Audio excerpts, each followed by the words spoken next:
मुझे आज भी याद है, मैं पूरी तरह से बैंक करप्ट था, मेरे पास पैसे नहीं थे। मैंने उस टाइम पे अपने घर पे इंटरनेट लगवाया था और आज मेरी जिंदगी बदल गई।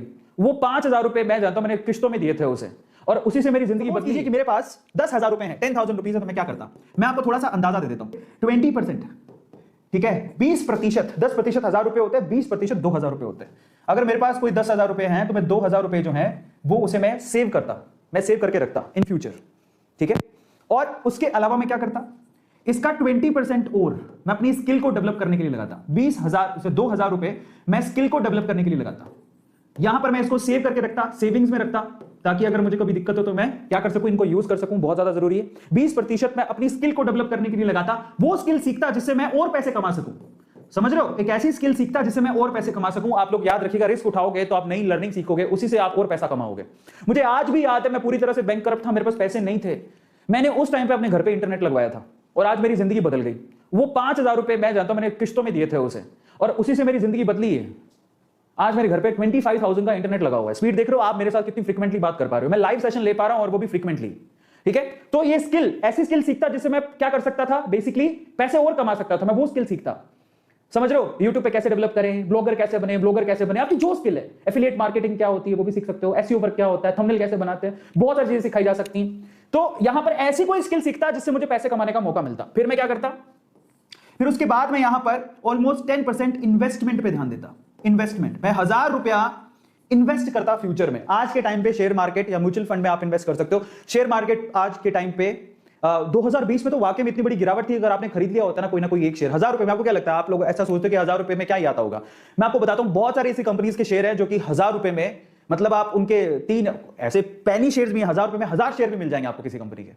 आज येस बैंक है, वैसे तो इन्वेस्ट नहीं करना चाहिए, सजेस्ट नहीं करूंगा, लेकिन येस बैंक का एक शेयर 13 रुपए का। बताओ आप, येस बैंक तो सुना होगा आपने, 13 रुपए का एक शेयर। आप लोग सोचते हैं 1,000 रुपए में हम लोग कैसे इन्वेस्ट करेंगे। You should invest in equity और शेयर मार्केट। और अगर आपको रिस्की लगता है तो मैं आपको बता रहा हूं ना कि आपने अपनी वर्थ का सिर्फ 10% उसमें लगाया, और आप ट्राई करो कि अच्छा शेयर खरीदो। अब आप सोचोगे अच्छा शेयर तो बहुत महंगा आता होगा, नहीं साहब, गलत है। आपने आईसीआईसी बैंक का नाम सुना है? अगर आप लोगों ने आईसीआईसी बैंक का नाम सुना है, आईसीआईसीआई, अब इस पे तो ट्रस्ट कर सकते हो ना, बहुत अच्छा बैंक है। इसका शेयर 600 रुपए का है, बता, एक शेयर 600 रुपए का, खरीद के छोड़ दो। एक आपको पता है शेयर मार्केट में शेयर जो आप किसी को गिफ्ट भी कर सकते हो, अगर आपको लगता है किसी को गिफ्ट करना है, गिफ्ट भी कर सकते हो, लेकिन अभी तो हमको खुद को जरूरत है। आईसीआईसी बैंक इतना बढ़िया बैंक है, उसका 600 रुपए का शेयर है। और मैं आपको बता देता हूं, 2020 में जो मार्केट गिरा हुआ था, ये 400 रुपए का शेयर था। 200 रुपए की प्रॉफिट हुई है जिन्होंने 2020 में खरीद लिया था। अब आप सोचो, मीनवाइल सिर्फ 1,000 रुपए से इतना अच्छा रिटर्न आपको मिल रहा है। Try to understand. सबको समझ में आया मैं क्या बोलने की कोशिश कर रहा हूं? तो ऐसा नहीं है कि आपको लगता है कि शेयर मार्केट बहुत महंगा है, इतने पैसे हम कहां से लाए। चलो आप आईसीआईसी जैसे शेयर नहीं खरीदना चाहते, आप कॉपी पेन खरीदते हो, आईटीसी का शेयर 200 रुपए का, बताओ आप, मात्र 200 रुपए का, आईटीसी का शेयर मात्र 200 रुपए का। अगर आप इतना भी महंगा नहीं खरीदना चाहते, छोड़ दो। आप नेशनल एल्यूमिनियम, उसका जो शेयर है वो शेयर प्राइस आप सुन के हैरान रह जाओगे। ये गवर्नमेंट कंपनी है और गवर्नमेंट कंपनी अच्छा डिविडेंड देती है। ये शेयर ऑलमोस्ट 80 से 90 रुपए है, और जब मैंने इसको खरीदा था तो तब ये शेयर 40 रुपए का था। ये एक साल के अंदर इतनी ग्रोथ आ गई, इसके जस्ट डबल हो गया। तो हम लोग सोचते हैं ऐसा, कोल इंडिया हो गया, 200 रुपए का भी शेयर नहीं है, समझ रहे हो। और ऐसी बथेरी लिस्ट है जिसमें वो पेनी शेयर्स कहलाते हैं। मैं आपको इतना रिस्क उठाने को नहीं बोलूंगा, लेकिन बहुत सारी ऐसी अच्छी कंपनीज है जिनके शेयर्स बहुत कम पैसों में मिल रहे हैं। आप रख लो अपने पास, ऐसे रख लो, ऐसा अच्छे। मैं बताऊं, एक बात बताता हूं, येस बैंक से मैंने बहुत पैसा खोया है।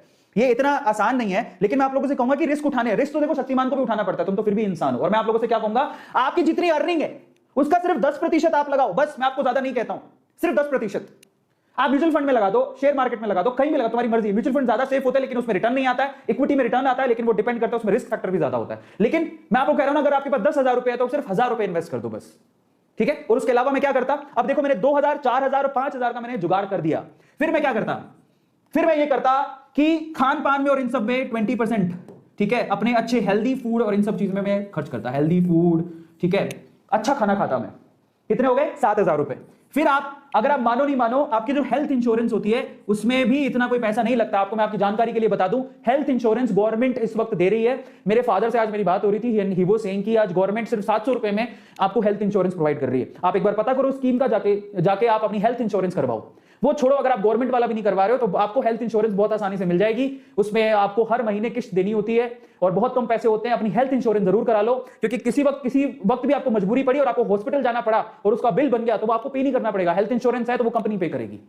ये छोटे छोटे से काम, छोटे छोटे से इन्वेस्टमेंट आपको सेव कर देगा।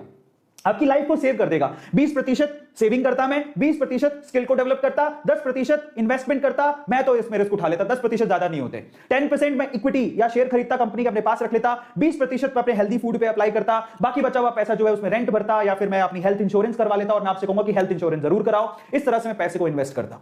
बहुत ज्यादा जरूरी है, बहुत ज्यादा जरूरी है। और मल्टीपल रिसोर्सेज पैदा करो अपने कमाने के। आप फिजिकली बाहर कमाते थे, आप इन्वेस्टमेंट के थ्रू, पता है जब आप इन्वेस्ट करते हो तो एक्चुअल में आपका पैसा ग्रो हो रहा होता है। आपको लगता है, मैं आपको बताऊं, यस बैंक में ऑलमोस्ट मुझे 1 लाख रुपए का घाटा लगा, लेकिन ऐसा नहीं है कि मैं शेयर मार्केट में पैसा लगा रहा हूं तो मैं घाटे में हूं, नहीं, मुझे अच्छा रिटर्न मिल रहा है।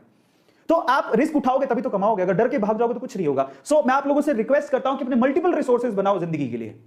समझ रहे हो, ये बहुत ज्यादा इंपॉर्टेंट है। और इन्वेस्टमेंट उसमें से एक रिसोर्स हो सकता है, आपकी स्किल उसमें से एक रिसोर्स हो सकती है। लोग पैसे से पैसा कमाते हैं, आपका पैसा भी आपको पैसा कमा के दे सकता है, पर उसके जरिए बनाओ। म्यूचुअल फंड में इन्वेस्ट करो, ठीक है, या इसके अलावा अपना ऑनलाइन बिजनेस आप खुद से शुरू कर सकते हो, उसके भी रिसोर्सेज, अपना ऑनलाइन कोर्स, अपना ऑनलाइन बिजनेस आप शुरू कर सकते हो। बहुत अच्छा। रियल एस्टेट में देखो, ये बहुत ही लेंथी प्रोसेस है, तो मैं ये रेकमेंड नहीं करूंगा क्योंकि इसमें बहुत ज्यादा पैसा लगता है, लेकिन ये 2 चीजें तो आप बहुत कम पैसों में शुरू कर सकते हो। दैट्स वेरी इजी, बहुत आसान है। क्या हम इंडियंस शेयर मार्केट में इन्वेस्ट करने से डरते हैं? मैं ऐसा क्यों कह रहा हूं, जरा ध्यान से सुनिएगा। ये तो आपको पता ही है कि अगर आपको शेयर मार्केट में इन्वेस्ट करना है तो आपको एक डीमैट अकाउंट की जरूरत होती है। अब आंकड़े सुनिए, हमारे देश की जनसंख्या है 138 करोड़, और इस 138 करोड़ की जनसंख्या वाले देश में टोटल डीमैट अकाउंट कितने खुले हैं पता है? वो मात्र हैं 4 करोड़, और उनमें से भी बहुत सारे डीमैट अकाउंट इनएक्टिव हैं। यानी कि हम भारतीय शेयर मार्केट में रिस्क उठाने से डरते हैं, लेकिन रिस्क है तो इश्क है। मैं आपको एग्जांपल देता हूं। राकेश झुनझुनवाला, जिन्हें हम इंडिया के वॉरेन बफेट भी कहते हैं, उन्होंने सन 1985 में मात्र 5,000 रुपए से शेयर मार्केट में इन्वेस्टमेंट शुरू की थी, और आज उनकी टोटल नेट वर्थ 14,000 करोड़ रुपए है। गाइस, अगर आप भी इन्वेस्ट करना चाहते हैं तो डीमैट अकाउंट का लिंक डिस्क्रिप्शन बॉक्स में गिवन है। ऐसे अमेजिंग वीडियोस के लिए शेयर, सब्सक्राइब एंड लाइक। मिलता है अगली वीडियो में।